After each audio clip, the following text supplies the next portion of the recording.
बिस्मिल्लाहिर्रहमानिर्रहीम। अस्सलाम वालेकुम वरहमतुल्लाहि वबरकातुहू। मुअज़्ज़िज़ भाइयों और बहनों, आज का हमारा मौजू है नमाज में खुशू व खुज़ू, दिल की हाज़िर दिमागी।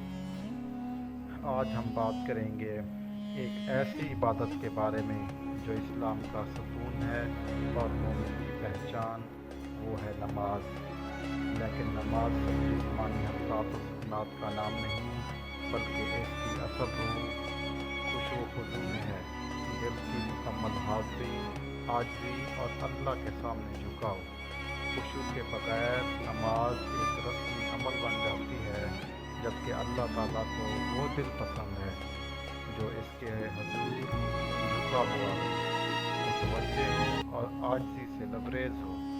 आज हम हदीस की रोशनी में जानने की कोशिश करेंगे कि कैसे हम खुशू खुजू में रह सकते हैं और नमाज और इसकी अहमियत क्या है।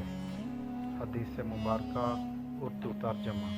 हज़रत उस्मान बिन अफ़्फ़ान रज़ियल्लाहु तआला अन्हु से रवायत है कि मैंने रसूल अकरम सल्लल्लाहु अलैहि वसल्लम को फरमाते हुए सुना, जो भी मुसलमान फ़र्ज़ नमाज का वक्त पाए, फिर इसका वज़ू, खुशू और रुकू अच्छे तरीके से अदा करे, वो नमाज इसके पिछले गुनाहों का कफ़ारा बन जाती है, जब तक कि वो कबीरा गुनाह ना करे।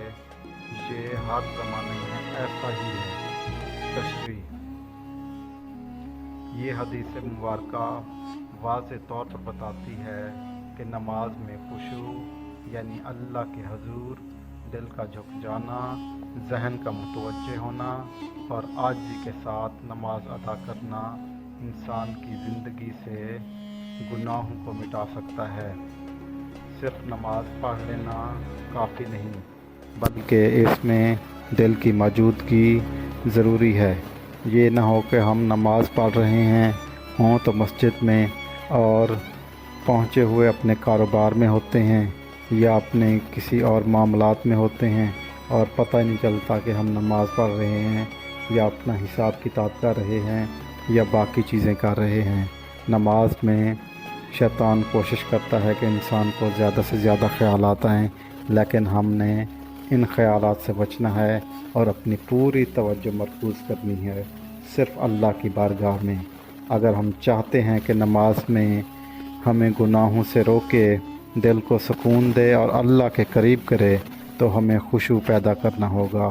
ज़बान से नहीं, दिल से नमाज पढ़नी होगी। अल्लाह ताला मुझे और आपको नमाज खुशू के साथ पढ़ने की तौफ़ीक़ अता फ़रमाए। आमीन सुम्मा आमीन। अगर आपने हमारा चैनल अभी तक सब्सक्राइब नहीं किया तो चैनल सब्सक्राइब कर दें, बेल आइकन के बटन को दबा दें और वीडियो को लाइक करके शेयर करना हरगिज़ न भूलिएगा। जज़ाकल्लाह। अल्लाह हाफ़िज़।